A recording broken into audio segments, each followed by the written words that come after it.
Welcome to our Eddleston Valley trip, April 2022.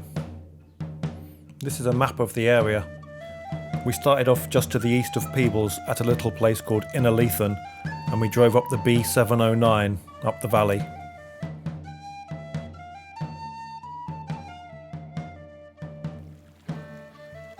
First place we stopped was by this lovely little waterfall or weir just by Inner Leithen golf course. I'm going to tell you about a few of the features that interested me along this trip and why I filmed them. Now, as we begin to gain a little bit of altitude here, you can see there's a really flat base here to this valley, and then there on the right hand side you can see the banks of the hill and how it's been cut by the water flow. Now, whether that's by the flow of the modern river or by floods from a glacial meltwaters, I don't know. But to me, it looks like that you need a much larger volume of water to create this channel than is currently flowing in that modern river there. The banks are quite clearly visible here on the right hand side.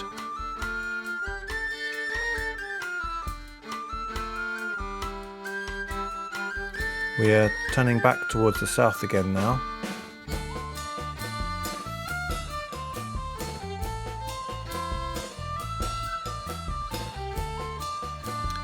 And we're going to just head south to the edge of the town of Inner Leithen.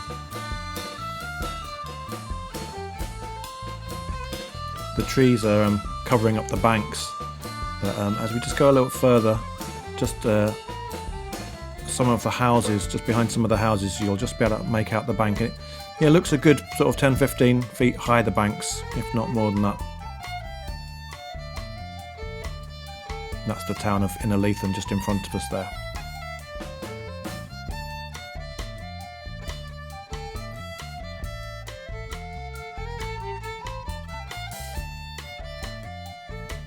And we're heading back north now.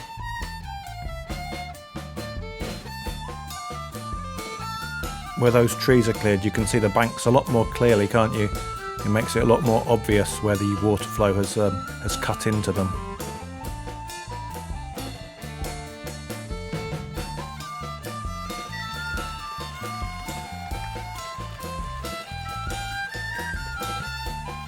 We've just driven a little bit further north here to where the road splits off.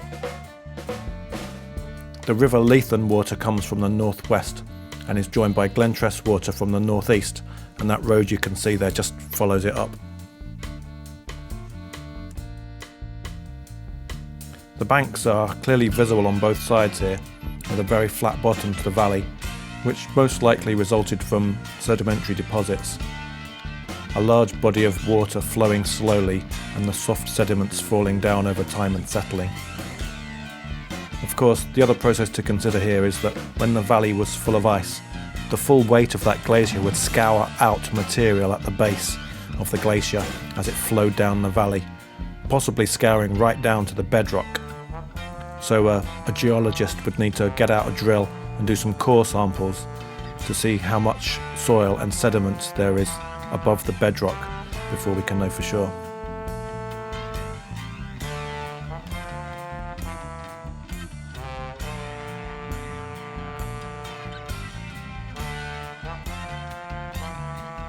Now, heading back up to the north here, you can see that there's quite a sizable chunk taking out of the hill there on the left. It formed quite a nice cliff, and I would have loved to have got some more footage of it, but unfortunately my battery on the drone started to run out at this point, so I was forced to land.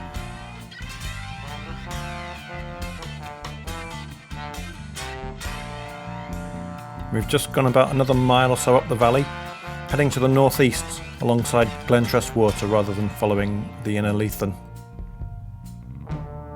The Glentress water valley here is quite a lot smaller than the Inner Leithen we were just looking at. Obviously the two rivers combined had a much larger impact on the landscape. You can maybe see a few little flecks of snow in front of the camera. We had a few minor snow flurries that day. Looking at the banks, the channel seems quite deep here, probably because it's not very wide, water tends to speed up when it gets put through a narrower space, so it tends to cut down more. And you can see that modern river channel in the base of the larger flat area.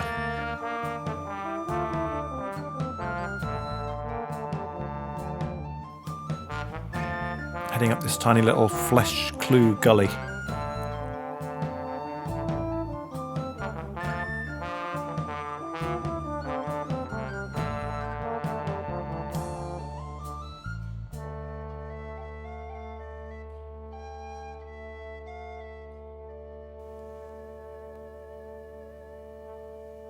Now as we turn around and head back to the east, it gives you a good idea of the size of this valley.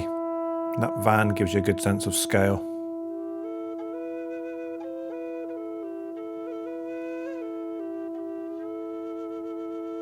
And here, we're just about to turn around the corner, go to the east and up Glentress Burn.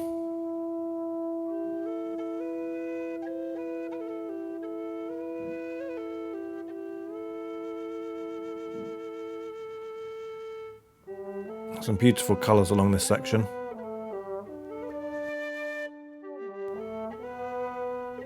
You can see there's some different levels of banks that have been carved into the side of the hills. There's a couple of different levels visible.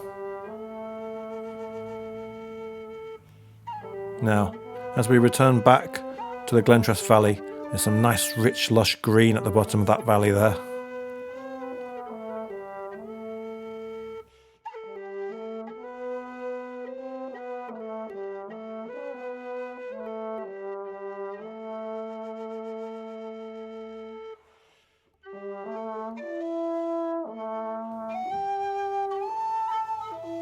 Looking back south, the way we came from, back down towards Leithen there.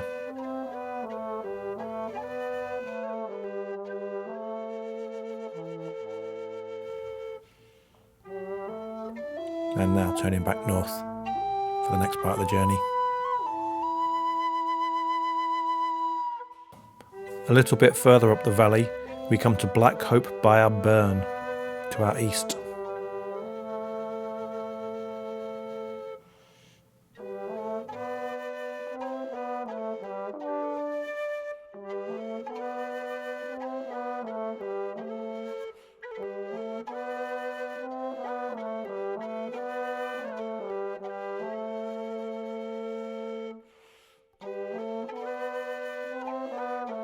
You can see a couple of little valleys at the end there that flow into this one.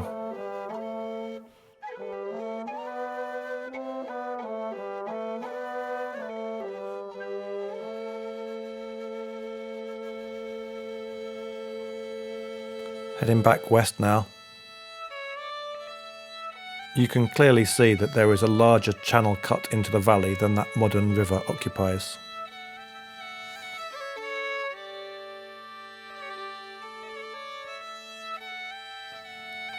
A bit further north we get to Gill Burn.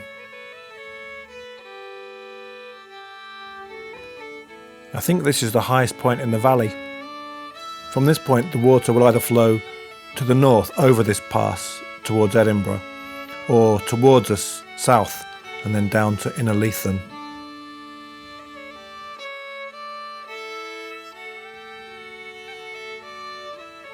This is just over that pass in the valley now. We're looking back now where we just came from. The previous clip will have been taken just about as far as you can see down that valley.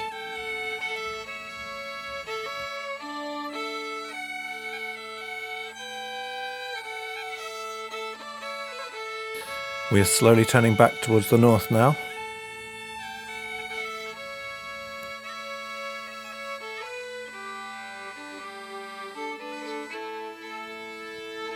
Now on your right hand side, which is to the east, there are a couple of interesting looking side valleys. White Clew. You'll have to excuse my pronunciation. I'm not Scottish if you hadn't noticed. And then this next one, Gill Clew. And that little hill in between them looked a bit like the back of a giant pink and purple hippo sitting there to me. Fantastic colours down here.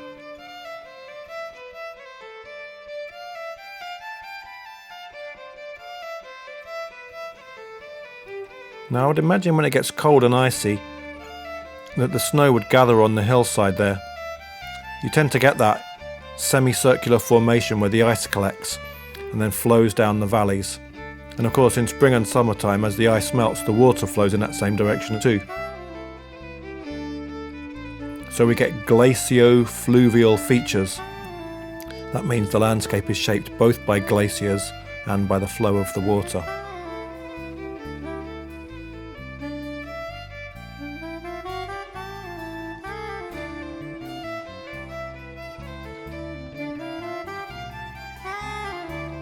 Now looking back the way we came, back down to the west.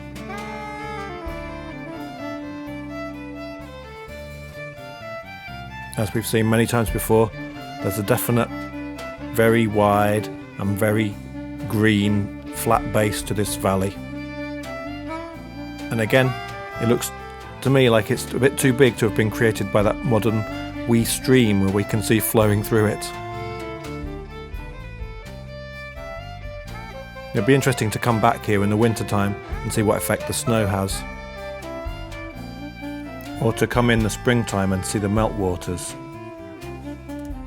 I wonder if it creates floods that burst the banks of the stream each year.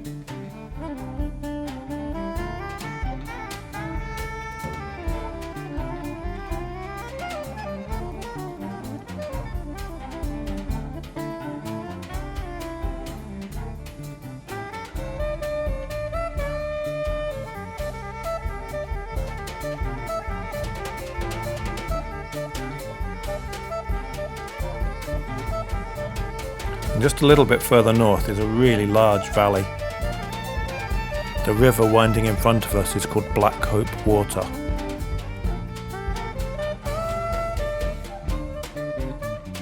And then to the right, we're swinging eastwards to the adjoining valley. This is Harriet Water. The confluence of the two is just in front of us there, on the right hand side. You can see a really large flat base to this valley with the banks on either side.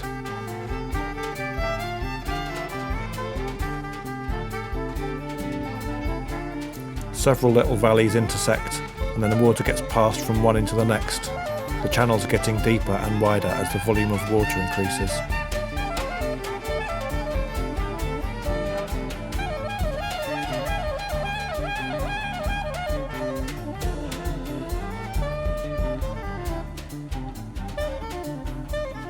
Heading back to the west now. The little town of Eddleston is just a mile or two to the west behind these hills.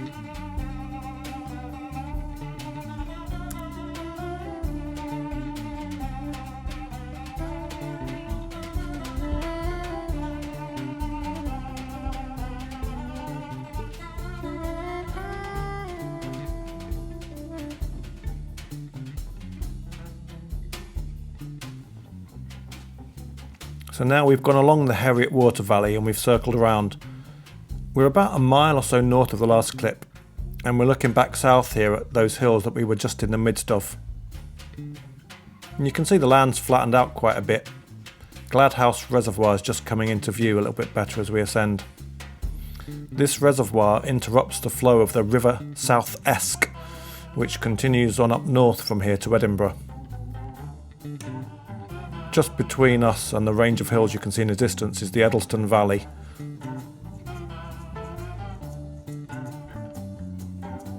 You can just about see there's a bit of snow on some of the hilltops there, even in early April.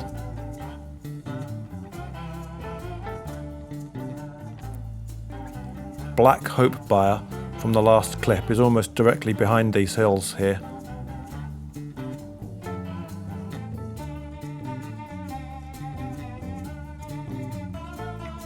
And in that little gap you may be able to see in the hills there, there's a road which takes you back down to Black Hope Water.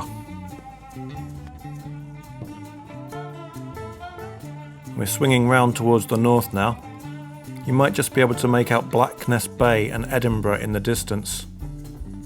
You might be able to see Arthur's Seat, which is the peak of an extinct volcano at the centre of Holyrood Park. It's the highest point in Edinburgh. and now swinging back to the west and south. Well, that's it. Thanks for watching. I hope you've enjoyed it. Let me know if you've got any questions or thoughts in the comments below. Cheers.